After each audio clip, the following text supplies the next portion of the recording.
And welcome to In-Game Chat for Saturday, September the 11th, 2021. Trying to get acclimated here. Give me just a moment to try to figure out everything. Again. I know, yes.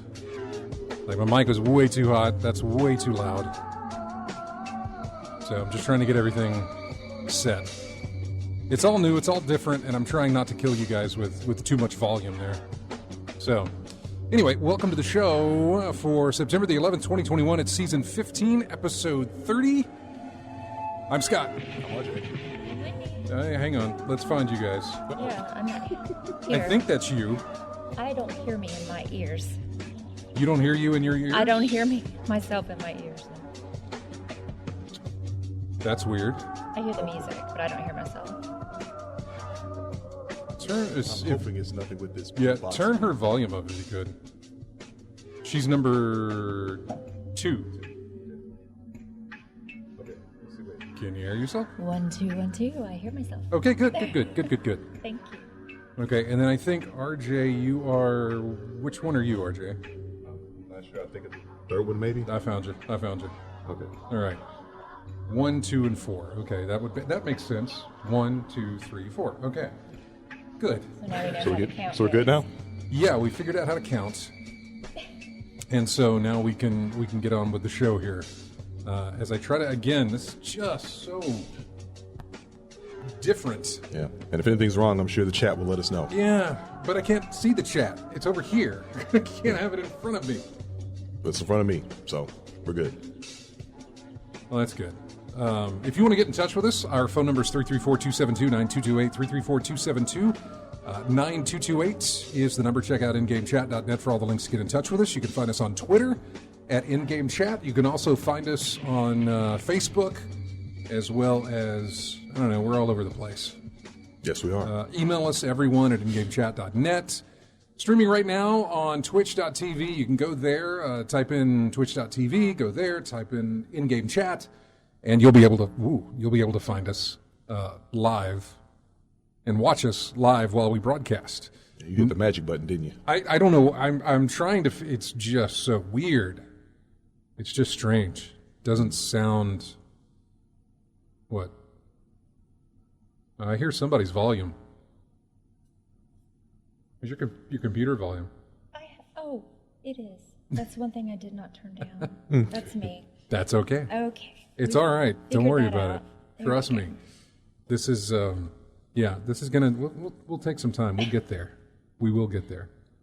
We do it. We have to do it enough. Unfortunately, we only do it one time a week, and this is really only our second time doing it. Although it feels like our first still. Oh yeah. Let me do this. Get this out of the way very fast, so I can sync all this up when I do my editing. There we go. Done. Don't have to worry about that. So, man, that hum. Boy, I can hear that.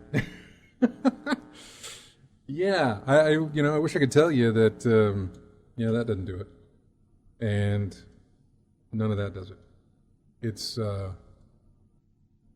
Right now, folks, we're playing a game of let's see what happens when I hit this. yeah. And nothing does it, none of it. Oh, we all went away when that happened. we all went away when that happened. So yeah, I don't know where it's coming from. I wish I did. TV, the lights, a PC down there. No, I have no idea. I will say that sitting over there, because that's where I sit where Wendy sits Monday through Friday. Right. I don't hear it. Not like I can hear it right now. Well, I don't hear it now. Yeah. It's probably how we're hooked up then. Possibly. Yeah, it could be. It could be out of just this feed. Not a bad idea. Maybe have her plug into the middle and then have the computer plug into hers. That's an option we may try next week. Mm-hmm. I'll try to remember it, or during a break. Yeah. Maybe during a break we'll test it out and see. Anyway, sorry about this. Is going to be going on, this week and next week, and as we go and get familiar, acclimated, and everything else, we'll get it worked out. It's all new, so it feels weird. It's like being in it is a brand new studio, trying to figure out how things work. Welcome to the show, though, everybody. Again, if you want to get in touch with us, you got our numbers, and you're also on Twitch and Discord. We got people on Discord. Nobody's in the Discord chat just yet, which is absolutely fine. Plenty to get to because we've been gone for 2 weeks, and had a lot of things happen, I suppose, in the sense of just new announcements and things like that, especially when it comes to Sony as well. And we're going to get into all of that stuff as we go this afternoon. So let's start though with what we've played. We will start with RJ and find out what he's been doing in the past 2 weeks. Well, I haven't been doing too much. I've still been pretty much playing the same 2 games. I've been playing Grand Theft Auto Online. I've finally been able to do the Cayo Perico heist solo. I finally got a method down to get at least break $1 million every time I do the heist, which is the fastest way for me to get money in the game now, which was a problem before I figured out how to do this heist really. The thing about the heist is that there's so many different options you can use to infiltrate the island, get to the island, and break into it. The goal of the thing is to steal an item from this drug lord El Rubio, steal it from him, take this item from him, and get out of there. And if you get any secondary targets that you do, fine, that's just more money to add to the pot. Really. Yeah. Since it's so random, you got to try. I think it's a choice between bearer bonds, a diamond encrusted bottle of tequila, go figure. A sapphire encrusted panther statue. That's the target. That's the one. I think that's the one that's worth $2 million. I think, with all the other secondary targets you get in there with it. Velvet Elvis in there somewhere? I don't know about no Velvet Probably Elvis. not, but yeah. I think a giant ruby of some sort. Probably some other things that I haven't seen yet. I've only done it like maybe 5 or 6 times, and I got 2 tequila bottles back to back, so it's probably going to be really set at random for me. I think the best way for me to go in there is the long fin, which is basically a boat. Yeah. You have to, but as with any heist in this game, you have to do a lot of setup missions for it. So depending on how you set up the heist and how you want to do it, you have a certain set of missions that you have to go on to get them. The only gripe I have about the heist mission is the gathering intel part. Gathering intel requires you to take a plane, fly to the island, which takes a minute, especially on the map of GTA, and then you have to engage in stealth type activities to get to the communication tower to see what's in the vault, basically. Mm-hmm. And I think I've said before that Grand Theft Auto has never been a game really that does stealth very well. Right. I mean, it's just really it's really kind of hit and miss in terms of how stay out of the cones of vision. It's basically stay out of the cone of vision of the guards as you're going by. But sometimes they'll just look through walls and see you, and you're like trying to figure out how in the world did this guard see me. or it doesn't really tell you what the levels are. If they're a floor above, it's not. If they're a floor above, it doesn't really indicate that unless you're like 2 floors above, and it really shows you how different the level is. So it's kind of difficult to navigate through the stealth part of the game. But given the amount of times I've tried and failed the mission, I was able to get a rhythm and a pattern and set, so I could steal what I wanted out of there and get a little money for myself, which is, like I said, has been a problem as of late. So other than that, baseball, MLB The Show. Yeah. I've been playing a lot of that. Started a franchise mode, just started basic season play. And I still get experience off of that, so I've still been getting packs and player cards for Diamond Dynasty. Most recently, I got the Diamond Shohei Ohtani card. Must have been a feature or something, because it was just random to me. I just opened a pack and there he was. So I'll be able to put him on a Diamond Dynasty team pretty soon anyway. And outside of that, that's pretty much it. Yeah? Yep. As for me, it's just been Destiny 2, a little bit of it. I played, I forget, we weren't here last weekend, so yeah, I put in a good amount of time last weekend with the holiday weekend. It was also Iron Banner week, so it was a lot of grinding on that. That was one of the tougher Iron Banners I've done. I didn't even finish all my bounties like I normally do, or finish the quest that comes with the Iron Banner thing. Okay, tougher? Is it tougher because you haven't done it in a while, or tougher because they changed something? I don't know. Because I thought the Iron Banner just felt like the same old grind. I don't know, but it was very, very grindy. Well, it's always grindy. I mean, yeah, but more so than what I was used to. Okay. Like, normally I get everything complete. I did not get everything complete. And your standard amount of play that you normally do? With even more than I normally do, because this was a holiday weekend. It's rare when Iron Banner weeks fall on a holiday weekend, where you got the time off and you can do what you need to do with it. But even with all that time to be able to do that, didn't do anything. I didn't get as far as I thought I could get with it. So, which is fine. It'll come back around, and that's no big deal. I'll eventually get there. This season is 6 months in length, at least. So it's going to be a very long time before we get, because this is going all the way to the expansion, which comes out in February. Okay. So there's a lot of time to make up ground. And in fact, most of the quests that they've given, whereas in seasons past, it was just go and you'll get it done. This one is, you finish a quest and then another quest is given to you, but you can't progress until next week. So they are time gating things, which is understandable when your season now normally is spread it out. 3.5 months to now 6 months. You've got to somehow, keep that thing going for the players. And I mean, I'm okay with it. I'm fine. I'm sort of fine with it. I suppose I'm fine with it because I don't get, that much time to play, as opposed to somebody else would get. And I would imagine if I was still playing like I used to play, or where I was putting in time every single day of the week and everything else, I would probably be frustrated with the time gate. I would be like, just let me continue, let me keep going. But it's okay. It's fine. This will work out fine. It's still going to, the seasonal challenges are still going to last 10 weeks. So there's going to be a lot of, here's plenty of time for you to catch up on anything you missed. And to do anything you need to get done. So I'm not too worried. I'm not too worried about that. So Destiny is what I've been playing. The other game is a game that I've been playing with Wendy. Wendy and I have been playing the game together, not cooperatively, and not multiplayer. Like she's playing it, I'm playing it, and I will. Is that all you've played? Did you play anything else? That is all I've played. That is all she played. So tell them what you've played and what we've played. We've been clicking cookies. Yeah, we bought Cookie Clicker. Yeah. Okay. We bought Cookie Clicker.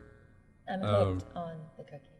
I mean, I could. Yeah. The day it released, I was like, it's $5. I'm going to grab it. Just for nostalgia's sake, I'm going to grab it. Because this was back in 2013, I think it was. 2013 is when the original Cookie Clicker was. It was web-based, and it was, I don't know where I stumbled upon it. I have no idea how I found it. Probably, I would say Reddit, but I don't even think I was using Reddit at the time. I don't know how I came across this game. August of 2013, yeah. Yeah. I don't know how I came across it. But I did, and I started playing it on the web version that they had, and I was doing exactly what I'm doing now, which is letting it sit there and idle and continue to do its thing. It's an idle game.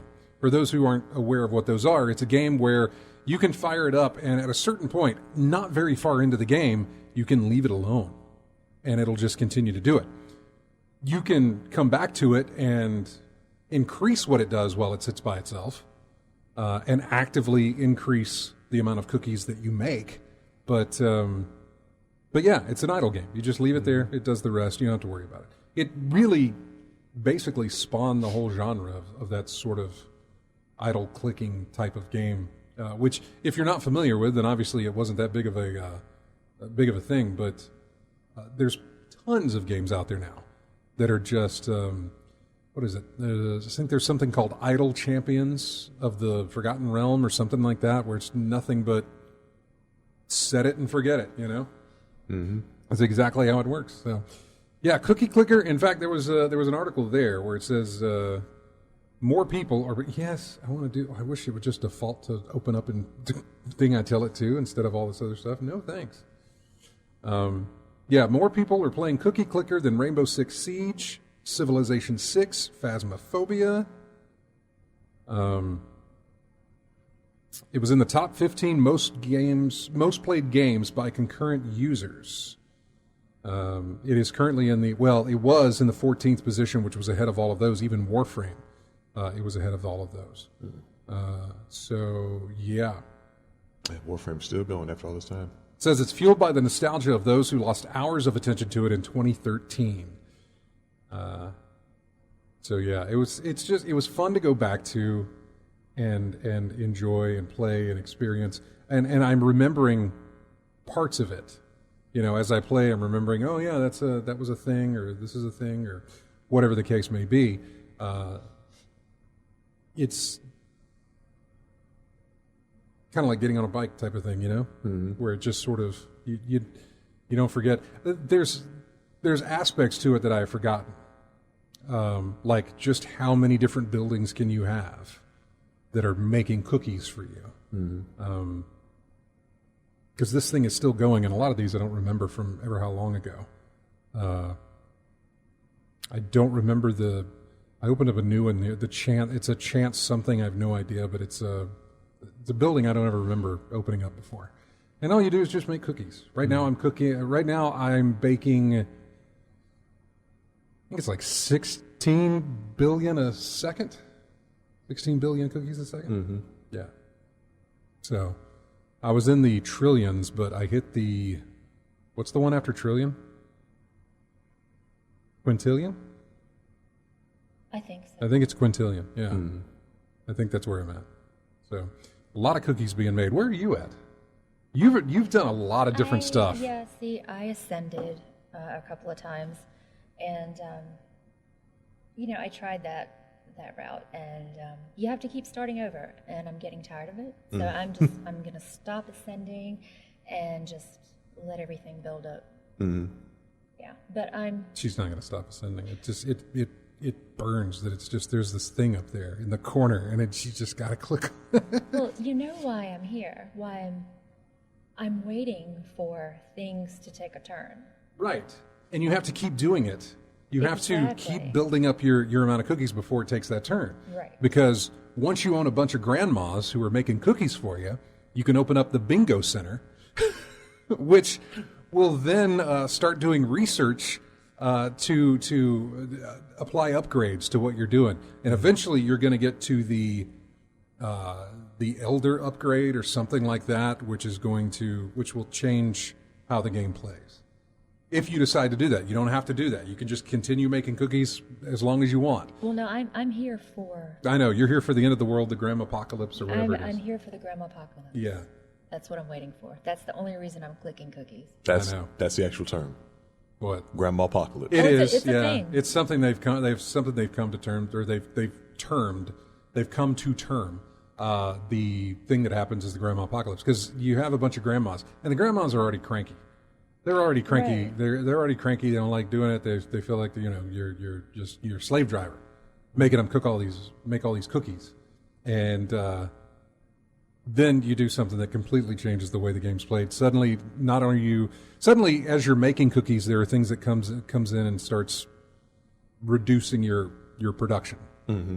And you've got to fix that and work with that and all this other stuff. But it's only triggered by you. You have to trigger it. So if you want to do that, it's available for you to do. And if you don't, you can just continue to make cookies all you want. So I already picked up this morning or last night. I think it was this morning. I picked up the Bingo Center because that's one. It's quadrillion, not quintillion. It's quadrillion. I know you're up to the quadrillions right now. Yeah, it's quadrillion. Yeah. It's like 1 quadrillion cookies to open up the Bingo Research Center, and I've done that, and it's upgrading, all these different things, but it hasn't given me the one that kind of changes the way the game is played. I will skip that because I'm going to wait until I'm much further in. There's just a lot to it. What's the point of it? That's a good question. There is no point to it. The point of it is to just watch the number go higher and higher. Mm-hmm. And to stack things on top of each other to see how high that number goes. It's going to go forever. It won't stop. It'll just keep going. I've seen screenshots of other people who are just way, the number is just massive. But is there a point to it? No, there's not. No. There's absolutely no point to it. But for some reason, oh man! It hooks you it hooks your curiosity. There's a feed or there's a drip or there's something that just keeps you there looking at it, sitting there waiting for a golden cookie to pop up so you can click it and get some sort of neat power up that lasts for a few minutes or seconds, even, so that you can then spend more cookies to build to buy more buildings to make more cookies with, and then that's it. You just keep doing this. Yeah, I find myself like, okay. One cookie, one more cookie, and then I'm getting up. I'm going and I have to do this or that. 5 cookies later, I'm still waiting for the next cookie. Yeah. This is what a lot of people call as the one more turn scenario. It's basically what it is. It comes out of Civilization games, where you just wait for your turn to come around and you're like, okay, I'm going to do one more thing with it, and then I'm going to go to bed. So you'll click it and do your one thing, and then everybody makes their turn. It's like, well, you know what? I can do this thing. And so you just sit there, and one turn turns into like 10. One click turns into 50. 5 minutes of waiting turns into an hour, and you're like, yeah, okay, fine. When this fills back up, I'll do this, and then I'm gonna set it. It's just one of those things. And I'm glad she found that in a clicking game, but it's. I'm just glad she found it and that she's enjoying it. It's kind of like getting her, interested in Big Brother. Yeah. Yeah, I know. Yeah. Listen, we got our trash TV, okay? There's some trash TV that I enjoy. I'm guilty pleasure television. Big Brother is one of those shows, and I'm not ashamed of it. So anyway, so is wrestling, and I'm also not ashamed of that either. Let's see, where are we at? 4:30. I want to come back to the cookie clicker though, and I want to talk to you about it. Only for the fact that I want to get your opinion, somebody who is not a gamer as much into gaming as everybody else is, finding this and finding whatever it does for you. It's a chemical. I know Biloxi Gambler would know what it is because casinos use the same thing. And the best games do it. Well, I have an addictive personality, so. Right. Well, they find that one thing. They find something that gives you that drip every so often of accomplishment, of progress, of moving ahead a little bit, or the chance of moving ahead a little bit or getting that progress. A lot of games use it. A lot of games try very hard to find whatever that is, and most of these are your Destiny-type games, your big MMO, open world, because they want those games to last. And they want to keep you there so that you continue to spend money. Although there's no money spending in Cookie Clicker other than just to buy the one thing. You can't buy upgrades. You can't spend real money beyond buying the game, and that is it. And it's like $5, $5 and some change. Or you can play it for free by just typing Cookie Clicker in Google, and you can go to the web browser, the web-based version, play it there. You don't even have to pay for it. I think it's ad-supported, but, we all have ad blockers. We can figure out ways around that. So yeah, it's you could see it right now and probably wonder what the hell is this, and it'll either hook you or you'll hate it, and that's perfectly fine. No middle ground, huh? It's hard for me to say because I am addicted to it, obviously, and I'm in with it. So it's hard for me to say that there's no. At first, I thought it was ridiculous. I thought, Yeah, right? There's no way. I'm guessing. We talking about Big Brother or Cookie Clicker? Both. I'm guessing. Okay, I'm not one to say hate, and I guess I'd say it'll either hook you and addict you, or you're going to look and say, "People play this." That type. Yeah. Okay. Yeah, I mean, I look at it sometimes and think I'm playing this. Yeah. You think about it, and you sit there and you strategize and everything else. Like, why? It's just just leave it alone. It'll do what it needs to do if you just step back. You can make it do it faster, or you can just wait.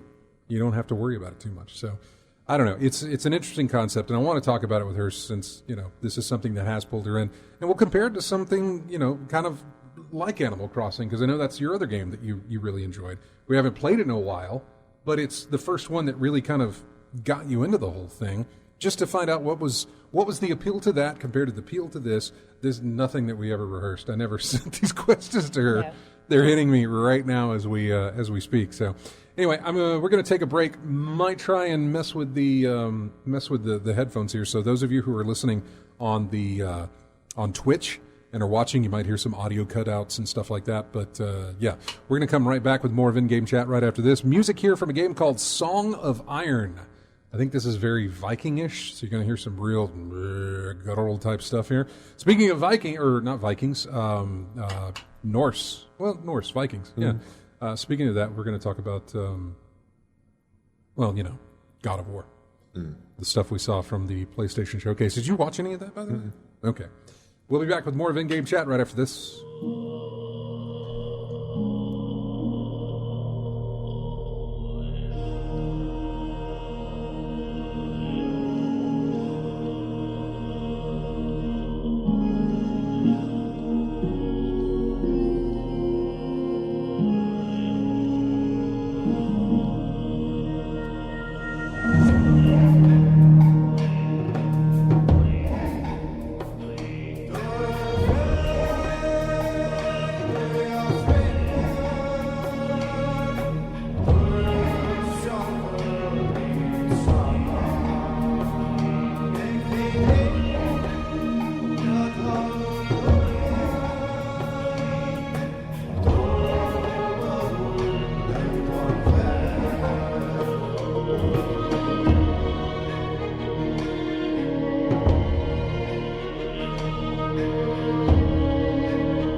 And welcome back to In-Game Chat. Music here from Aliens Fireteam Elite.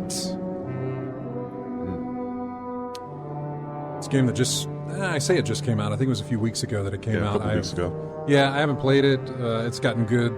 I've heard it's got good word of mouth, and it's fine. It's just not my kind of thing. I think I was trying to compare it to Predator's Battleground. Yeah.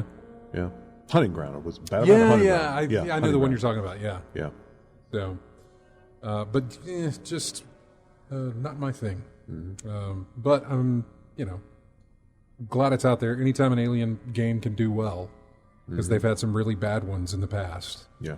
But anytime they can do it and do it right, that's always good. I like when a fan base gets something that's worth, their time and effort and money and everything else for fans, because you don't get it, you don't get it that often.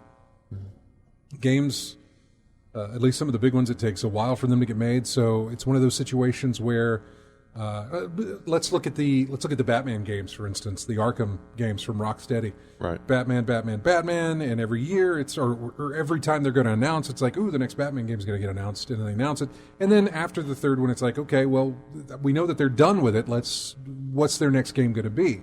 And they kind of drip feed you a little bit of like, oh, it's going to be comic book based, it'll be DC and that sort of thing. You're thinking, it's going to be Superman or something like that. But it's not going to be Batman, although, then they say what it is, and I don't know about everybody else, but it's a big old disappointment.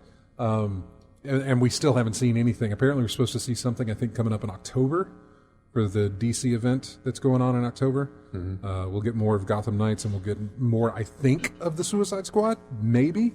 I'm not sure, but it's one of those where you see it and you're thinking, oh man, that whole games as a service thing is going to come true with these guys. It's not what you want. Mm-hmm. And then you've got to wait years and years and years for them to either go back to what they were good at, which was, the Batman games, or do something different. And so anytime you do that with a franchise like an Alien franchise, that sort of thing, you hope it's good when they do it, because that can be your holder, or at least decent to hold you over until the next thing that comes out that you're looking forward to, whatever it might be. So I'm not big into the multiplayer type of stuff of what that game is. Is it like 4 versus 1, or is it kind of like I think it's a 4 versus 1 thing. Is it? Yeah, I think it's 4 yeah. versus 1, because you got different archetypes of Marines to go through the game on. Yeah. I'm really sorry to everybody in the Twitch chat. The way that the room is set up, I can't have my laptop in front of me anymore because, well, there's a board here. So I can't sit here, and that means I have to look over here to check the chat room and see what's going on. I got to figure out some way to get this screen on this. Yeah, we'll figure it all out. So yeah, I'm sorry if you're in there and chat and you're telling me all these things. I have to look for it. As I go back and look at the screen. He says it's a horde shooter. There is no player versus player. Mm. Okay, so it's a Left 4 Dead, essentially, just with the aliens theme for it. 4-player co-op or 5-player co-op. I'm not exactly sure how many players it allows. Yeah. And, you versus AI as a co-op thing. So, I like horde modes. That's not bad. Mm. So, anyway, welcome back to the show. Wanted to talk with Wendy about Cookie Clicker here, and we talked a little bit about it, but what is your draw to it? Is it the same thing that I was talking about, or is it something different? Like I said, it's addictive.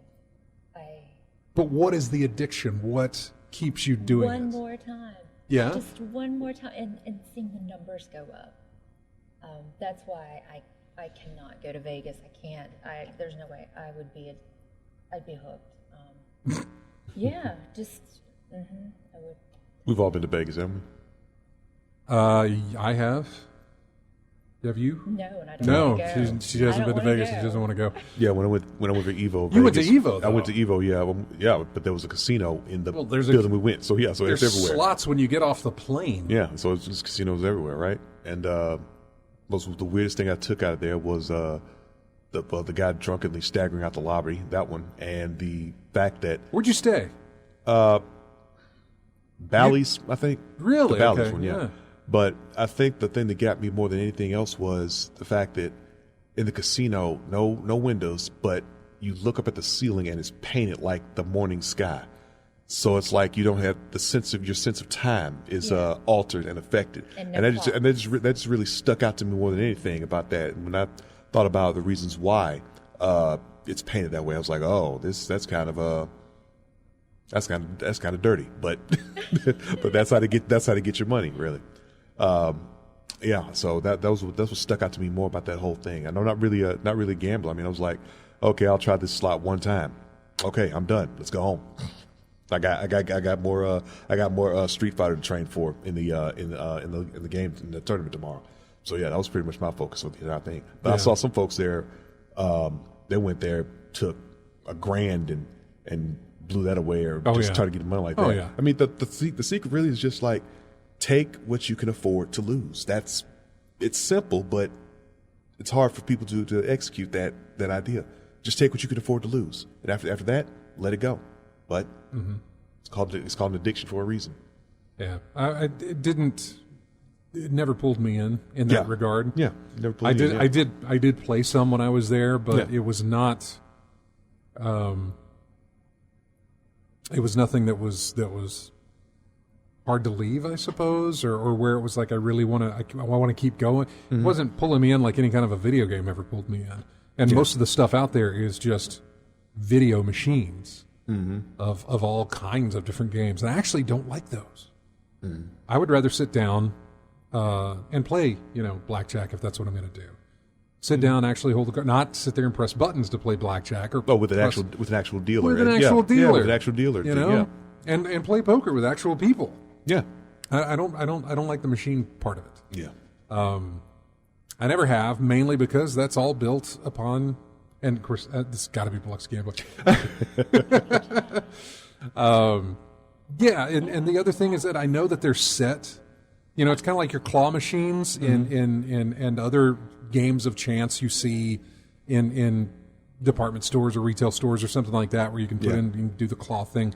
There's a setting on it to say that, look, one out of ever how many tries, it's going to really grip whatever it's going to grip. Otherwise, it's going to just do this light thing and do whatever. Not going to work. Well, she's having a great conversation over there. Okay, he's ready for you. What?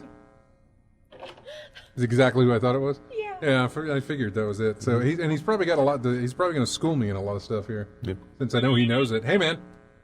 Hey, good to hear y'all. Well, you called my name, and I was going, okay. Well, I'm going to be calling in, but I wanted to hear the rest about the idle game. I've got an idle game that I can talk about too. I don't know if we got time though, since y'all was talking so much about casinos and everything. Right. Yeah. Okay. First of all, and I'm going to answer your question you asked about on slot machines being addictive and blah, blah, blah. Okay, but first of all, let me do a little background. Okay. I never gambled, ever. Mm-hmm. And I was a stand-up comedian, and I would play casinos. And they would give me free chips. Right. And, not promo chips. They'd give me real cash chips. And then they would want me to play, at tables and all that, because people had seen me on stage and all that, blah, blah, blah. Okay, so, but now when I'm done, if I won money or I lost money, it didn't matter. All those chips had to go back to the house. Oh, really? Oh, yeah, because that's called being a shill. And,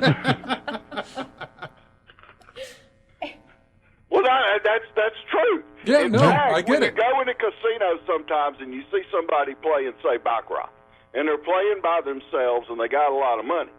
Okay, well, that dude may not be his money.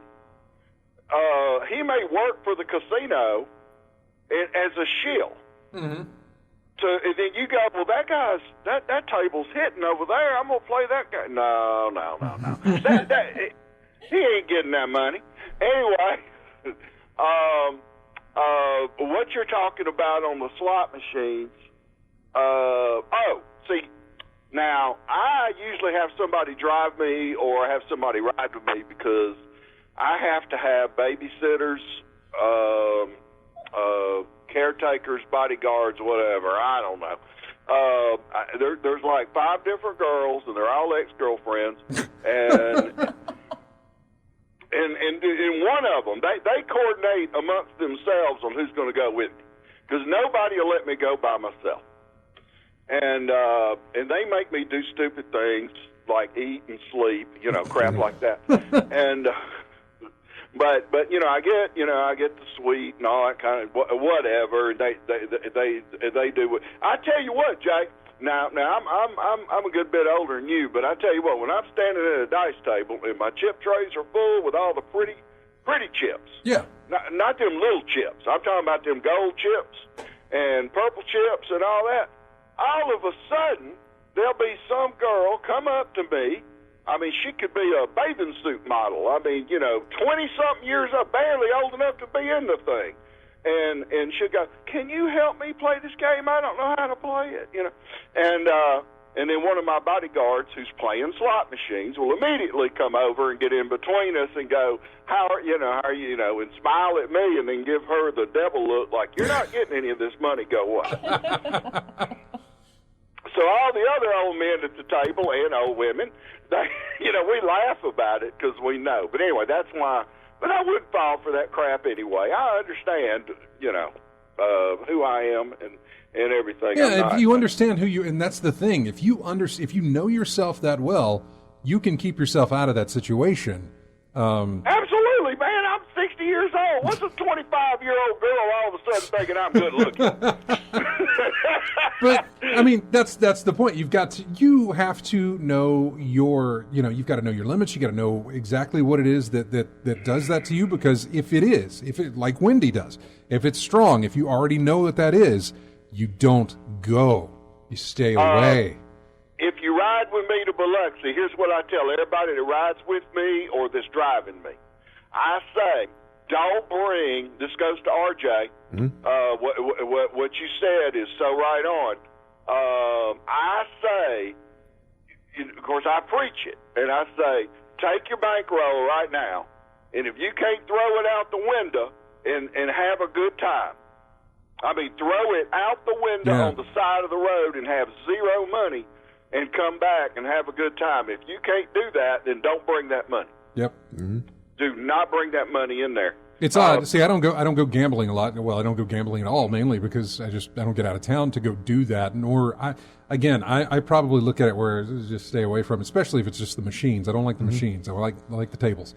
Absolutely. But I look at that in the same way around 4th of July and New Year's, where I think, ooh, fireworks would be great. And then I'm like, that's just okay. Do you feel good about setting, $100 on fire? You want to try and do that? And just, why? Because that's all you're doing. Not to say that, I mean, you could look at that in any way that you spend money at all. Mm-hmm. For the most part, especially if you're spending it to just, satisfy yourself type of thing. Like, ooh, I want this new game or something and I'll buy it. Am I going to like it, or am I, rolling the dice on that too? Mm-hmm. If it's going to be good or not, or if you're going to enjoy it, do you care about that $50 or $60? Is it not something you need right now? Well, then sure, go ahead, spend it on the game that you want, if that's the case. Okay, I got two more things. One about the Skinner box. That's the question. That's what it is. That's the name of it. Yeah, that's it. Okay. Because I got a BA in psychology too. Because when I was in college, I got real degrees. I got Bachelor of Science degrees, MBA, JD in law. Anyway, but I got a BA in psychology because there was a cute girl, and I followed her around, and at registration and whatever she signed up for, I signed up for. And so I ended up with a bachelor, BA, Bachelor of Arts, I think it's called, and in psychology. But, I didn't want to just drive drunks back and forth to rehab, so I didn't go on and pursue that. Mm-hmm. That's what most psychology stuff does. Okay, so we know about the Skinner box, already, since you said that. So you can explain that on your own. All right, to play a slot machine, sit down in a slot machine. Don't play a slot machine unless you can play the max bet. Afford to play the max bet, and I'm going to tell you, all right, whether it's 5 lines or 9 lines. Okay, so if it's $5 is the max bet, that means you got to play all 9 lines, right? I guess I don't ever do that. I don't ever do any of that. Some of them have 1 line. Well, I'm telling you how to win money. Okay, so anyway, so if you can't afford to do 45 a spin, don't play that game. Okay. Okay, so now you got to find a game where you can play the max lines and the max bet. I'm not saying play the max. I don't. Here's the story with my gambling buddy. She goes down there with me. Now she's big around and she is tall. I call her my midget, and she's the main one that goes with me. And we go down and we play, and she'll play a machine. And I have to play with her some. And so I play the slots. Okay. Well, you usually gonna have 5 buttons on there, and this is where in-game chat comes in. It's a game. Oh, okay. You got 1, 2, 3, 4, 5, right? Right. Whatever they are, 50 cents, $1, $1.50, $2, $3, $5, whatever it is. Okay, I go ahead, I start at the bottom number, and I'll hit it 1, 2, 3 times. I hit the second one, 1, 2, 3, third one, fourth one, fifth one, and then I start running the numbers back down, fifth one, fourth one, third one. One of them's going to hit, and then one of them's going to hit more than the others. some machines will hit on the number 5, the max bet. This is because of the RNG chip that they got in the slot. Okay. Yep. So number 3 may be hitting, and number 4 and 5 will never hit. You know, as frequently as number 3. Go back to that Skinner box. Okay. I know. That's why I stay away from that stuff, man. And then just keep wearing that 3 out. Now I'll make a bunch of money, and she goes, "You got my machine." She says that every time. So then I go to her machine, sitting right next to me. She'll play my machine. She can't get it to work, and then I do the same. Same thing. Yeah, you never jump on the machine that just gave a win, because now the numbers reset. Yeah. You know. You pick a machine that somebody's been sitting there and hasn't had any luck with and moved away. Then you jump on that one and start going. That's not true. Okay. And I'll tell you a story on that in a second. But anyway, so I run the numbers the same as I did on the first machine on her machine, and I'm hitting there. And then she says, "You got it, whatever." What you were saying about never get on a machine. Yeah. I hit 2 jackpots on this one machine. And I mean, for a considerable amount of money. And I said, okay, well, I'm done. I got out, I left. This lady comes over there, puts in her card, pushes the button one time, hits the 3rd jackpot. Yep. So that kind of stuff happens. But my point was, if you can't play at the max bet, then don't play the machine. I'm not saying play the max, because it may only hit on the first button, 2nd button, 3rd button, but you got to be able to afford to run all 5 buttons and find the sweet button. And I'm not saying that there's any fact or science behind it. I'm just saying that is 27 years of playing slot machines. Right. And it works. Yeah. I'll tell you about my idle game another time. I've taken up enough of y'all's time. Well, But I want to hear about listening it. I want to hear about the idle game that you've done. So, yeah, call us back next week, because trust me, I we'll still will. be I playing will. ours. All right. Well, thank you very much. Bye-bye. Good hearing from you. Take care. If you want to get in on the show, you can. 334-272-9228 is the number, 334-272-9228. We also have a Discord, by the way. If you can find us on Discord, basically just go to our website, ingamechat.net. Go all the way to the bottom of the page. You'll find links where you can find us on Twitch and Discord and everything else. You can join our Discord. In fact, we got somebody in there now. But unfortunately, we are at the top of the hour here. We do have to hit this break here and then come back. So, Cruising 13, who is in our Discord, just hang tight with us for a little bit. When we come back from this break, we will get to you, and we'll get to other games as well, and talk about what happened during the week. Also, we've got the PlayStation Showcase. We've got. Oh, gosh, what else? And there was some other stuff from Sony as well, especially when we're talking about Horizon Zero Dawn and the collector's edition that was released, or that was announced for Forbidden West. And there were some interesting aspects of that, and kind of a reversal on Sony's, on what Sony had originally said would happen. And not only a reversal, but also a, look, we're going to do it this one time, but from here on out, we're not doing it anymore, okay? We realize we misled you, or you found a loophole, and so we have to do this. But from here on out, it's never going to happen again.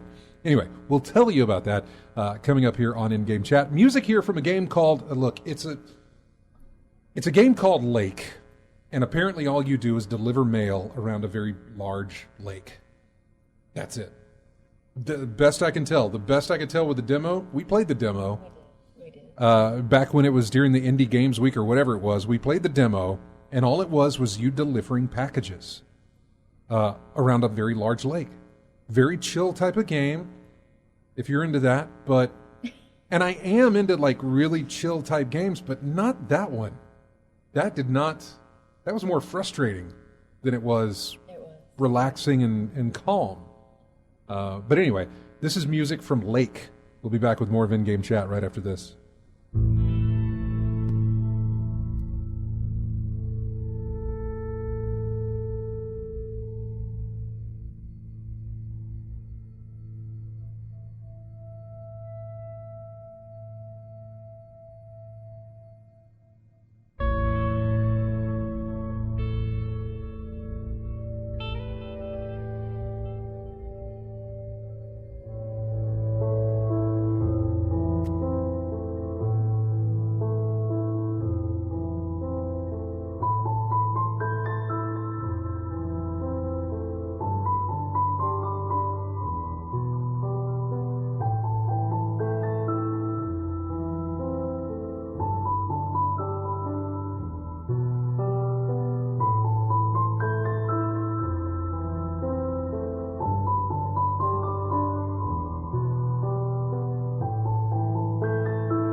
and welcome back to In-Game Chat. Well, that sounds so much better. To me, anyway. I don't know about you guys. Oh, no? Yeah, I know. We'll see. You sound better. Ooh, Now. you sound Much better, too. I do. Yeah. Much better. Oh wait, I have the messed up mic now. But you sound better. You sound better. So it's the mic. Maybe. I hear it. Yeah. Yeah. You sound much better, though. And I don't hear what you hear. I know when I sit at that desk or sit at that position, I know what you're saying. Yeah. I know exactly what you're talking about that you hear. Okay. And it's because of that mic. So yeah, I understand exactly what you're talking about. You're not going crazy. I know what you mean. Thank you. But you do sound better on that mic. And Okay. yeah, I like the way this one sounds too. So anyway, music, by the way, music here from a game called Tormented Souls. It has a very horror thing to it, but That don't sound the horrific. soundtrack is not so much. So yeah, remember October's coming up, so it's going to be a month long of spooky game music for all of our cuts and stuff, which is always fun. We didn't get to do a lot of that last year. No.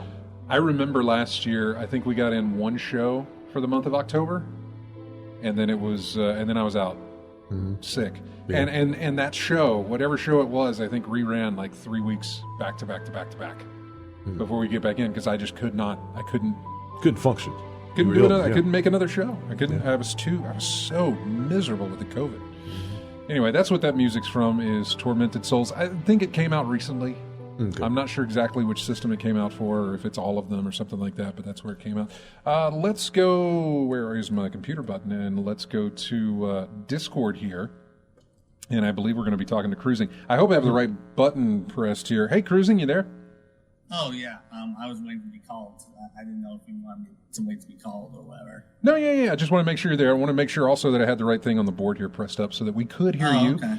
Hey, what's going on? Where are you located? Oh, you mean in America? Yeah. Well, Just the Ohio. state. Ohio. Ohio. All right. That's awesome. We have, I think, Rich, well, he's not on this show, but he's from Sheffield, I think. Sheffield, Ohio, I believe. Anyway, what's going on? What's on your mind today? Well, I was just curious, like, were those advertisements meant to be there? Like, Yeah. No. This is an actual radio station. We have commercials and stuff that play during our show. I didn't know if you wanted the music to play along with that, or was Do say again now? like, I thought the music was playing. I thought the lake music was the advertisements for a second, like, you know. Oh, no. This just each week I go through and I find video games either that just released or if not just any games that we haven't used before for some music. I go and I find music, and that's our bumper cuts to go into commercial breaks and to come back from commercial breaks, stuff like that. So. Oh, okay. So yeah, I guess let's move on then. But like, I've been thinking about like getting video, like, you know, you may remember a few other times here I was like talking about games I was a part of, like, you know, We Happy Few. Oh yeah. Okay, We Happy Few. Yeah. I call in rarely, to be fair, but you know, like. When was the last time you called in? It was actually on my phone, but I'm glad you guys have I can talk on Discord now. Yeah, no, you sound great, by the way, on Discord. If people can do it Discord, it sounds awesome. Yeah. It sounds so much better than the phone. So. Yeah. But like, I guess I also talked about Wasteland 3, but you know, like. I remember that call. I remember talking about Wasteland 3. Yeah, I remember that. Very good, yeah. But onto my new topic. I've noticed something recently in the past few years through gaming that's changed indie-wise. Indie game? Indie what? Did you say indie, like independent gaming? Yeah. Like, you know, small company Yeah. games, you know. I noticed that, like, there aren't, like, it used to be when you go on Steam, you'd find a game, and you didn't know what it was, and you put it in. Well, you downloaded it. Right. And you knew you didn't know what it was, but it was good, you know? Sometimes it's a hit and miss with indies. Sometimes, obviously, and I mean that goes without saying for every game. it's a hit and miss yeah. depending on what you're going after there. But there was a certain magic to the storefront where you could find a random game. Yeah, I never use the storefront to look at to figure out. Now, I'm not sure, and other people can attest to this or not, because I know Steam does that curating thing, or they'll see, hey, you put a lot of time in this game. Here's some other games we think you might like that play like that. I'm not sure how well that thing works. I've never really taken their advice. I think a few times I've looked at something and thought maybe I would like that, and I'll take a look. But rarely does anything really pull me in without either seeing somebody or a lot of people on my friends list playing a certain indie game, or just a YouTuber recommending it or something. Right, or something like that. And especially, well, that's the other thing. If Steam does recommend a game to me, or anybody for that matter recommends a game to me, and they think, hey, it's a little indie game, you'll love it, I get excited about it, because you can find some really great hidden gems when it comes to indie type games. But so the next thing I'll do, just like you said, I'll just hit up YouTube, find somebody who has played it, and take a look at it. I don't need anything in depth. I just need to know the basic mechanic, mostly, of like, how does this game play? What does it look like? There we go. 5-6 minutes, and that's going to make my decision. Cozy Grove was something that Wendy and I both heard about. I saw people playing it, and I said, what is this about? I also saw a lot of news articles, which, I get it that these websites get sent review copies and press releases and all this other stuff, and they put this up there to talk about it, to sell the game. But I saw a lot of people talking about Cozy Grove, Animal Crossing. It's like this, but it's without all the anxiety of trying to log in every day to get stuff done. And that so sounds amazing. Right? I've never heard of this game. Yeah, Cozy Grove is really, really nice. Is it on Steam? It is on Steam, and it's on Switch. It's on Nintendo Switch. Give it a shot. That sounds right up my alley, personally. Yeah, exactly. That was the same thing. We watched and again, exactly what I'm telling you right now. Go watch a trailer or go watch some gameplay so you can get Mm-hmm. acquainted with exactly what it is before you throw down. I think the $15 to play it. Yeah, and because $15, you still want to spend $15 to get your money's worth of something you're going to enjoy, not something you're going to think, will I like it? Will I not like it? So there's also a problem. Like, I don't know if you remember Total Biscuit or even know Total Biscuit. I do remember Total Biscuit. Yeah. I really like Total Biscuit personally, but I don't know what you guys thought. Well, he passed away, I believe, didn't he? Yeah, he did. Yeah, he did pass away. Ago, but he was my go-to to find hidden gems, and ever since then, I haven't been able to find hidden gems for a while. Oh man. Yeah. And I don't know what channels to look for to find YouTube channels or recommendation channels for that matter, just to find a game that interests me that's indie, Yeah. No, do you have any recommendations yourself, if you don't mind me asking? Well, we mentioned Cozy Grove. No, I mean like channels that like. Channels that do indie games. Yeah. That's a good question. Because ever since Total Biscuit, I feel like there's a certain thing that he recommended me, and I just knew it was good. Mm-hmm. I unfortunately no, I can't think of anything. I have a few friends on my friends list on Steam who are very heavily into the indie game stuff, and whenever I see them playing a game for a certain amount of time, I kind of take notice of that and say, what is this? And so I look it up to see if it's something that's amazing. And we have him. He calls in from time to time. It's been a while since he's called in, but he's really big on just playing all the indie type stuff and talking about it. He used to write an article for when we did have a website back when we were part of Colony of Gamers and Evil Avatar and stuff like that. He would write he'd write a little weekly column of games that he had played, or maybe it was monthly. I can't remember how often it was, but it was all indie stuff that he would cover, and I believe it was him. I may have seen him playing Cozy Grove, and that's what got me to take a look at it, just in combination with everything else. But no, I don't know of anything like that. Let me check the Twitch chat to see if anybody had. No, nobody said anything in Twitch chat to offer any kind of assistance there. But you're in our Discord now, and I would say keep watching some of the things there. We'll tag you when we come across something like that, and that way you can look at it and take a look and maybe find something or someone who does stuff like that where you can they can be your go-to guy again. Oh yeah, that'd be great. Yeah, but how much longer can I talk, by the way? Because I don't want to hold up for too long, obviously. But like, I mean, go ahead. Go ahead. And what else did you want to talk about? I guess like, do you consider like these small publishers like Devolver Digital? Well, I don't know if they're small, but like they're right? Not the. When does a developer kind of lose that indie cred? Yeah, I know that's a good question, because the Bungie of all things have argued that they're an indie dev, or other people have argued that they're an indie dev because they develop and publish their own games. They have no third party. Well, they do now. I think Tencent. Or even first party like Sony games considered indie? Would you say like technically they are, but like they don't feel it, Right. Insomniac Games. They're not an indie. I wouldn't call them indie, only for the fact that they've got the support of Sony behind them. A game company we used to talk to a lot, actually, and I haven't talked to them in a while. Twisted Pixel Games, who did Splosion Man, the Maw, Loco Cycle, but Microsoft bought them.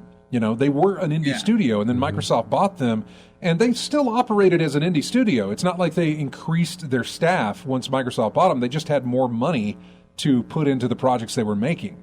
And it's everything that they put out still felt like an indie title, but they had the backing of Microsoft, which I don't know. I don't know what defines it. There's nothing. It's a feeling, I think, too. Also, there's not a. This game feels like it's made with a certain amount of. I don't know. I know what you're talking about. I want to say it's the amount of people involved. Like it's a very few core people. Maybe sometimes you can do that. Sometimes that passes, and then sometimes no, that doesn't. Because I mean, if you only have 3 people, but you have money coming in from a massive corporation, are you still indie? Are you still independent? Or even like Devolver Digital is a publisher, they're not right. And so then you have so now it's broken into layers, right? Independent developers and independent publishers. Is it an indie publishing house? Is it an indie developing house? Is it the point of indie is that they're independent, not published? Well, yeah, maybe. Originally, I mean. Yeah, that's a good question.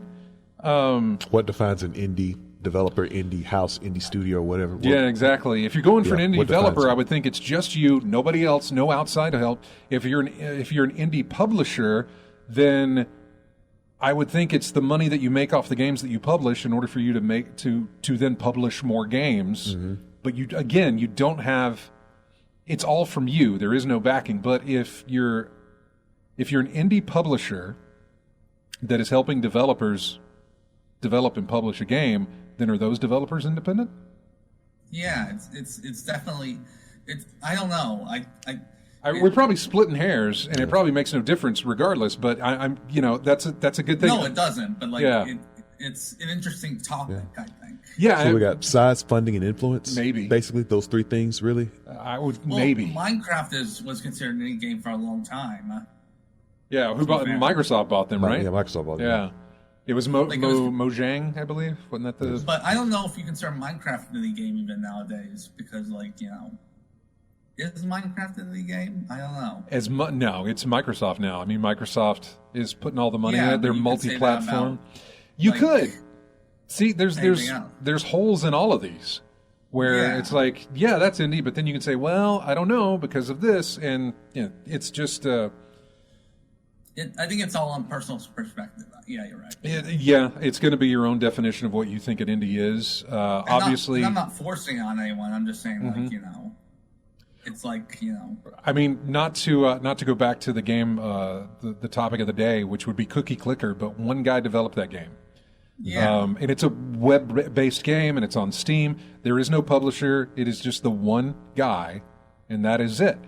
Totally could be considered indie. Totally. And probably is considered indie. It's just him. It's just one dude. But if it was one dude who was backed by Microsoft or Sony, does he become independent then, or no? Yeah, it's. Or Nintendo or something like that. There's different ways to define it, but I don't think there's anything definitive. Yeah, maybe. And there's also another thing I've noticed about. Oh, one more thing, and then I'll go. Okay. I've noticed that, like, all those little publishers, they release a lot of, some of them release sequels to their previous, small games, but like a lot of the games that I see nowadays are funded by the main indie publishers, I guess we'd call them, on the store page, I remember a time, I guess what I'm saying is like when you would discover a random game from some random guy you didn't even know. You know? Man, now it's all established indie game developers, I think. I haven't. It's been 2 years now since I've been to PAX, but whether the Penny Arcade Expo thing in Seattle, and then there's one in San Antonio, and it didn't matter if I was in Seattle or San Antonio. My favorite part of going to any of the PAX, the Penny Arcade Expos, was going to the indie mega booth, where it was like they were stacked on top of each other. But but like also there were certain companies that got a lot of the whole room, like totally digital. And that is the busiest part of the convention too. Now I know your AAAs, sure, but they've stuck this indie mega booth into the back, and it's expanded as big as I think it can get at this point. But it's still packed with people. Every single one of those people, every single one of those developers and those publishers or whoever it is that's over there in the indie mega booth, they are looking for your attention hard. And it doesn't. I know. Yeah, and it's not. But it's not hard to come by because the games that they're making That's your jackpot. I'm worried about those game companies succeeding. I went to the PAX South in San Antonio. I think in 2019, maybe 2020. Okay. But no, it wasn't 2020. That's for sure. No. Yeah, right. It wasn't then. It was 2019 or before. Yeah. Yeah, I think I was still in high school, but so probably 2018. So anyway, but it was this huge. It only had one big game in PAX South, and that was Monster Hunter Worlds at the time. Right, your big AAA title that was front and center on the show floor and that sort of thing. But obviously, the indie stuff was. Did you? The focus. It was the focus. Yeah. It was amazing, and I loved it, and it felt like I felt like a kid in a candy store, basically. It's wonderful. I love it. That's my favorite part of the convention floor. Is it's Tiny Build because I like them, and they have plenty of nice little obscure games, Graveyard Keeper and I love Graveyard Keeper. Yeah, man, Graveyard Keeper and the Punch Club and I never played Punch Club. Is that any good? It's got a lot of nice little 80s references or 80 pop culture references, and it's fun. But if you like Graveyard Keeper, then I would stick with that. But Speedrunners is another one that they did. There's a lot of little games. Tiny Build, great little company that does a lot of little bitty kind of games. Obviously, one of my worries though also is when I went to that convention, I also saw a lot later on when the game's released to the public. Some of them didn't succeed. Some of them didn't make the sell a lot of copies. I know. Trust me, I know, and I hated it too for them because when you talk to them. They seem so passionate. They are massively passionate about it because they put everything they can into it. And then sometimes I see games that I went there for get mixed reviews. And I'm like, those poor people, they got mixed reviews. But I don't know. Those people don't know that. But I always feel bad for when a game doesn't do well. That I went. Yeah, one of the games I saw at the Indie Mega booth was Axiom Verge, which is huge now. Chasm, which is another one made by the same company actually. Here's an interesting one. The same people that made Myst, Cyan Entertainment or whatever, Cyan Worlds. You would think big company there, but they were in the Indie Mega booth showing off Abduction. When it was many times actually they've been there in the Seattle one showing off Abduction, and they're still considered, or they are now considered indie. There was a time I don't think that they were, but they are now would consider themselves an indie developer. So, well, there's one more thing.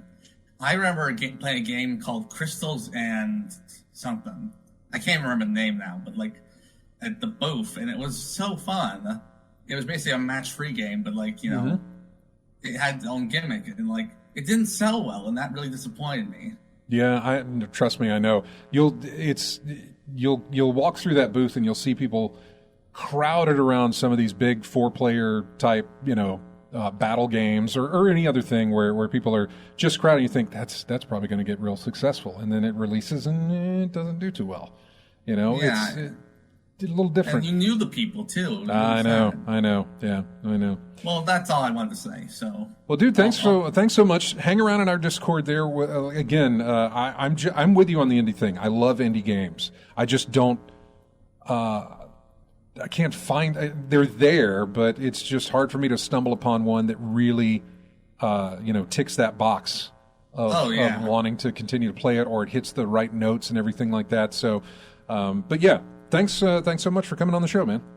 No problem. Should I exit the Discord? Yeah, you can leave the chat channel. That's perfectly fine. We'll talk to you later, man. Thanks. Thanks. See ya. Bye-bye. Take care. We're going to take a break here, and then when we come back, we're going to go over the news that we've got for the week here. If you want to get in touch with us, 272-9228, or like Cruisin' did, hit us up on Discord. Here is music from a game called Phoenotopia Awakening. It's some... I don't exactly know what the game's about, but this is some character's theme. It's very Japanese, I think, or look that way. But yeah, we'll be back with more of In-Game Chat after this.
And welcome back to In-Game Chats. That is a song called Ark, or a track called Ark. It is from a game called Cloud Gardens. Looked like another very chill type of game, just not delivering mail around a lake type of thing. Not even a boat. No boat, just a big old delivery truck. It's a big circle. Yeah. Like Daytona. Yeah, it's a big circle. A big circle. Big circle. Big circle. So earlier we were talking about Sony and, PlayStation Plus games, by the way, for September. It is Overcooked All-You-Can-Eat Edition, Hitman 2, and Predator Hunting Grounds. Those are the ones you can get for PlayStation Plus in September. I believe Microsoft's already announced what they were, and I may have already said that. Wait, is that the same? Okay, I opened up the thing twice. So earlier this week, I say it's earlier this week, I think it happened last week before last. Yeah. During the week we didn't do a show. They announced a big collector's edition and all these different editions of Horizon Zero Dawn Forbidden West, or is it just Horizon Forbidden West? I think it's just Forbidden West is what it is now, but it's the sequel to Horizon Zero Dawn. There was talk of they have a PS4 version and they have a PS5 version. Two different versions there, and the PS4 version is like 50 or 60, and the PS5 version is 70. Okay. But they talked about originally when they showed off this trailer, and this is going back oh God, a good year ago, I would say, maybe more than that. There was talk about, hey, the game's going to get a free upgrade. You know, if you buy it on PS4, you'll be able to upgrade it to PS5. This was back when they thought it was going to be coming out a lot earlier in the life of the PlayStation 5, and I guess the thought is that plenty of people are going to be doing the transition, so we'll let them do it free, that sort of thing. Anyway, at some point down the line, Sony made the choice of saying, okay, our first party games you will not get a free upgrade. If you want to upgrade, you'll have to pay the $10 extra or whatever you have to do to do the upgrade. So if you bought the PS4 version and you get a PS5 and you want that version, you pay 10 extra bucks and you'll be able to get it. Unless, of course, you buy it physical, and then it changes things. But anyway, there was kind of a loophole there because they had what they had originally said did not suffice for what they were saying now. They went back and they corrected everything and said, okay, fine, you won't have to pay extra money to upgrade your PS4 copy to a PS5 version. However, Sony did say that this is it, though. We're not doing this again. You can do it on this one, but any other first-party games that we release from here on out does not get the free upgrade. Wow. They announced 9 different versions of the game. Only some more expensive variants include both the option to play on PS4 and PS5. I think if you got the Collector's Edition or the Uber Collector's Edition, you get both copies. You get a PS4 version and a PS5 version, which is interesting because can I sell the copy I don't want? Can I give away the copy that I don't want? Does it happen that way, or is it one code that unlocks the PS5 version or the PS4 version, whichever one you enter it on? Oh yeah, you're getting a code or a physical copy. Yeah, you're not. No, there are no physical copies. No, in the versions I just mentioned. Yes, if you go out and buy the standard edition of a game, it does come with a physical copy. Okay, yeah. The collector's edition does not have a physical copy; it is a digital download. The Uber collector's edition does not have a physical copy; there's a digital download. Odd thing is, it still comes with a steelbook. There's just nothing inside. I know. This is hitting me like that Call of Duty that came with all these bells no and game whistles, at all? but no game at all. What? Yeah. They do offer that. Was it them? No. Destiny offered that. Bungie offered that for the Witch Queen that comes out in February. Okay. They're like, hey, you can get all this really fun stuff, and we'll knock off like $50 or $60 because you won't get the game. Yeah. You know, but you can get all this collector stuff, and then you don't have to have the game. I guess this would hit folks fine who are used to the digital download code, used to putting things on their hard drive or whatever. But I'm more of the type that likes a physical copy in my hand. So the fact that you got this collector's edition thing, but no game, that strikes me odd. I mean, you get the game, just a digital version of it. Don't want. If I'm buying a collector's item, I want a physical disc. Yeah, that I can hold, not some code on paper. That's just me, though. I understand. If you look at, Destiny doesn't sell physical copies anymore. With their expansions and everything else, they don't sell physical copies. If you go and buy Forsaken or any of the expansions like inside a store, you're buying a digital copy of the game. You're not buying a physical thing. If it comes with a box at all, yeah, they haven't. The last Destiny box I bought was Destiny 2 base. Same here. I picked it up at I think it was Best Buy, and I opened it up, and there it was, just a piece of paper on the inside with a code to download from the Blizzard from whatever that was. From the Blizzard, yeah. The Blizzard store thing, I don't know what it was. The Acta Blizzard, the store. Yeah. But yeah, there was nothing. It was just a piece of paper with a code on it. Yeah. You know? No physical copy whatsoever. And Destiny hasn't released a physical copy that I know of since D1, I would say. I'm going to look at my folder again. I have an unopened Destiny 1 Collector's Edition. That came with a ghost inside of it. Yeah. And a copy of the game. Completely unopened. A physical copy of the game. That's what I'm saying for 2. Yeah. For 2, no. There wasn't. I'm going to have to reject because I played 2 on PS4, so. I got a steelbook Yeah. but I got a digital copy of the game. I believe it was a digital copy. I could be That's what wrong. I'm saying, because I played it on. I'm pretty sure I put a disc in the system every time I played Yeah, Destiny 2 I on think PS4. I think you're right. I think you're right. Well, for console, yeah, of course Console, you yeah. did. Yeah, Yeah, console. yeah, exactly. Because I got the same thing. Yeah. But once you hit that base type game, and even now, I don't think you could probably go out and buy it unless you buy it used. Yeah, used have to be, but it's yeah. free to play. The game's free to play, so why would you go buy it used? Yeah.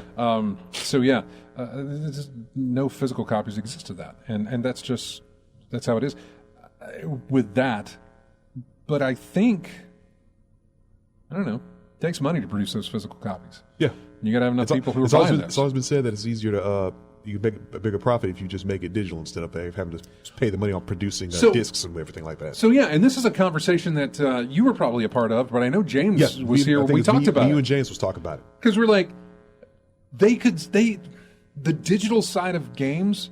I don't understand why they don't undercut the physical, unless there's some sort of rule that they can't, some sort of contract that they're under where they can't.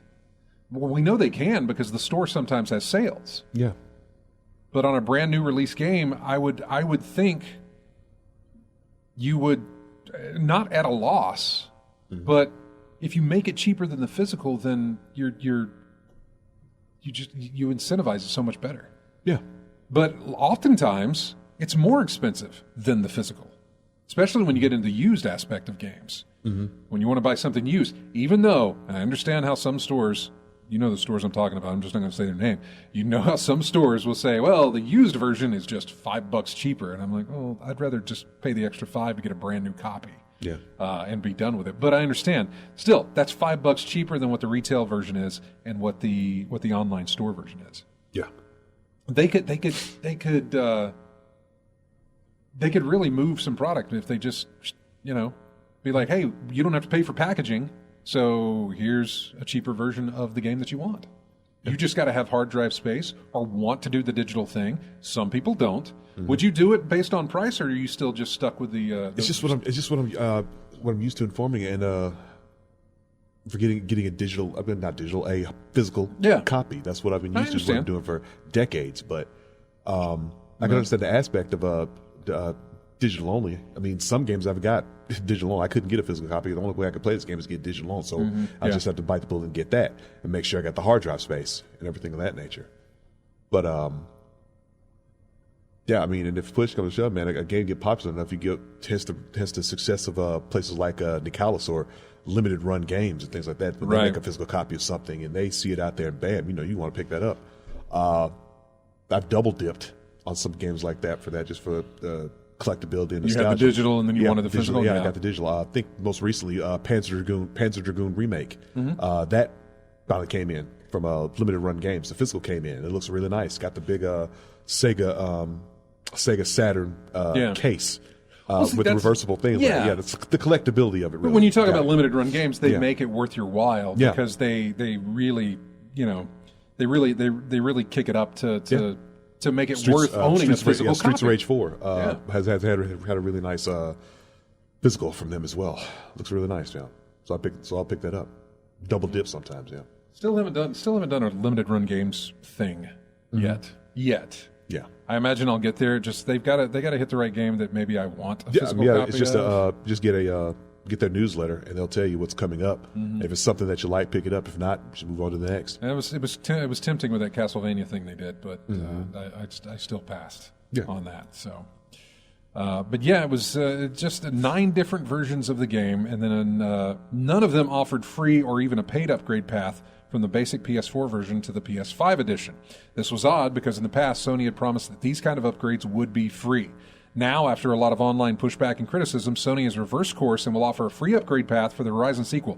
What this means is, get the PS4 version and then upgrade to the PS5. If you've got a PS5, get the PS4 version of the game. You're going to be paying $10 less. They didn't change their prices, by the way. No. The PS5 is still $70 and the PS4 is still $60. 70, 60, yeah. But there is a free upgrade path, so why would you even... I don't know. So go ahead. Yeah, but like you said during the break, you said this is it, last time. Yeah, so they've said that everybody who buys the open world sequel on PS4 will now get the PS5 version for free. Yeah, all our first title games, we will get our 70. Yeah. So, but use it now while you can. Sticking with PlayStation, they had their PlayStation Showcase the other night. I was not expecting what I got out of this. There was a lot of, I don't want to say talking again. I didn't have complaints about the presentation, to be honest with you. Okay. Very few talking and a lot of showy. The one problem I did have with it was the stuff they were showing is just so far down the line before we're going to see anything at all of a couple of years substance from it. More than likely. At least a couple of years? Yeah, probably summer or winter of next year, maybe. Yeah. Just early looks at some stuff. Now, Knights of the Old Republic is getting a remake for the PS5. That was interesting to see. What else? Insomniac Games, who worked on the Spider-Man game, is now working on a Wolverine game. But that's way down the line. Way down the line, yeah. Way down. Not even a release date. Just that they're developing a Wolverine game. That's all we know. There was nothing else from that. And the little trailer they showed had nothing representing gameplay whatsoever. It was just a teaser. That was it. A logo? Yeah, there was a logo. I mean, standard Wolverine comic book title logo. Okay. Let's see. They also announced Spider-Man 2, which is the sequel to 2018's Spider-Man, of course, and that will be out for the PS5 in 2023. But I expect that to get pushed back. I don't expect them to hit that. You expect AAA titles to be pushed back at least once or twice. Easily. Nowadays, Now, they did show off God of War, but they didn't give any kind of a release date that I know of. Let me see. The trailer shows. Yeah, there was. I don't think there was a release date that we got. Maybe there was a year to it. I don't remember. But it's God of War Ragnarok. We actually did get some gameplay from that and some more. That's further along, I would say, than probably any of the Sony first-party titles that they were showing off. That was probably further along than any of them. Tiny Tina's Wonderlands. There was a trailer for that.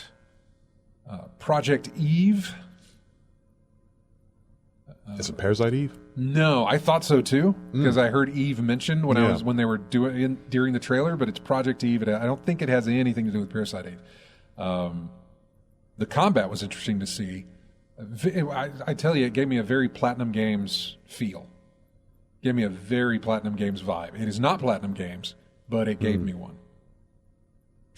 We got the announcement of Uncharted Legacy of Thieves Collection, which is coming out early next year. It is remastered Uncharted, Uncharted 2, Uncharted 3, Uncharted 4, and then Lost Legacy as well.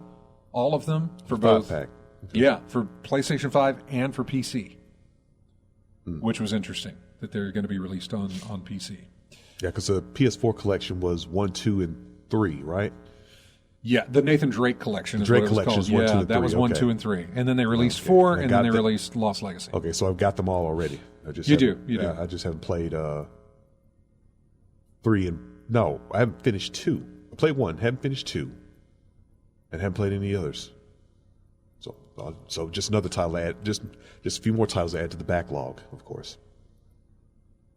Yeah, I was looking at these are going to that's amazing that the entire thing is coming out for PC. Like all 5. All the Uncharted on PC. Yeah. I know. That's a lot of Uncharted, which is Mods? great. I love Mods? Haven't heard of anything about that. I'm saying the mod community is going to get on that and do some stuff and stuff. Thank God for the mod community. Totally. They've revamped a whole bunch of games on PC.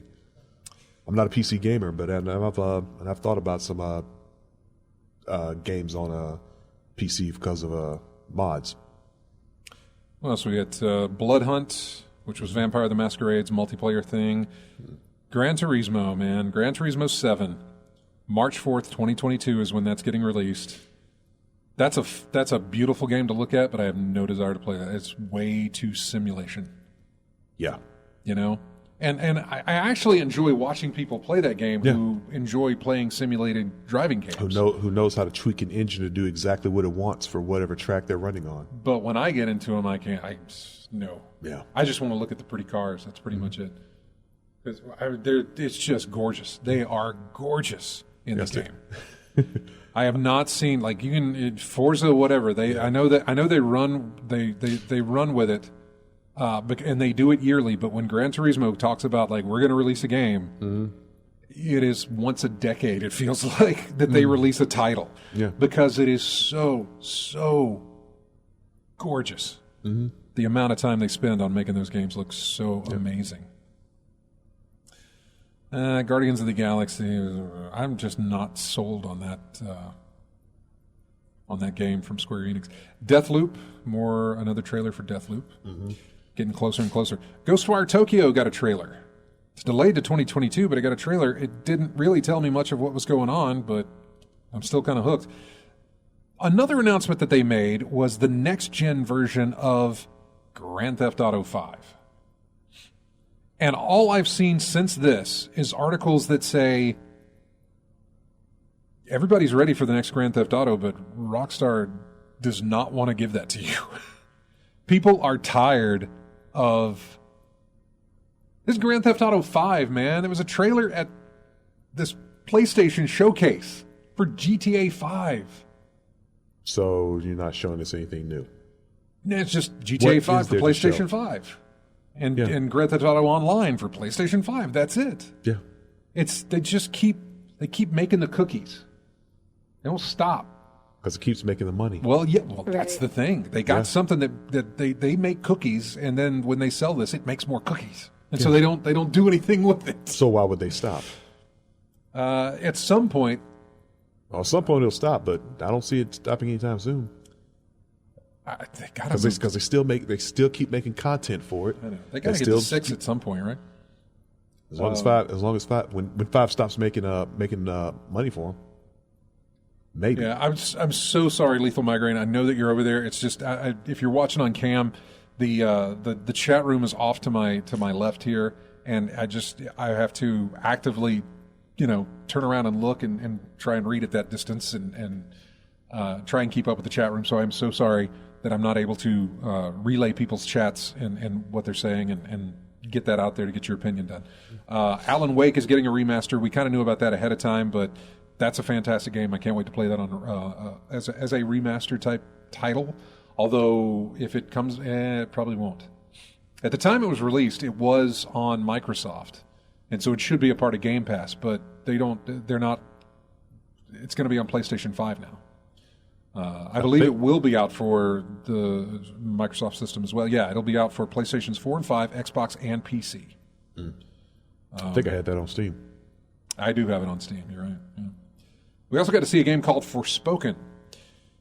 Interesting title. I wasn't sure exactly what I was seeing here, or how it was playing out, or what it was doing, but there was something. There was something about it with the character animations, with the dialogue. There was something there that felt very, very familiar. And I realized what it was. It's written by Amy Hennig. Oh. Yep. I wasn't getting Uncharted vibes from it, but there was something about the dialogue, the character animation and voice work very, very familiar, and it honestly, I would throw it back and say, hey, it felt like this was something from Naughty Dog, even though we knew definitively that it was not whenever the trailer started. But it just had those touches. But obviously it had those touches because Amy was behind it. So yeah, don't exactly know too much about it, but it's from Square Enix, and it's supposed to come out in spring of 2022. Sure. Yeah. Sony says that game will be a limited PlayStation 5 exclusive. And a new Rainbow Six game, Rainbow Six Extraction, whatever that was as well. So that's what came out at the PlayStation showcase. Unfortunately, we're at the end of the show here, and we haven't gotten to everything, and I just closed the one thing I wanted to talk about. It was about the fact that the Epic versus Apple thing that's going on. There was a bit of a ruling, and it was ruled in Epic's favor, by the way. I can't exactly tell you everything that was there. I read up on it, but I don't have time to go into it now because we are getting closer and closer to the end of the show here. What else did I want to hit on before we go?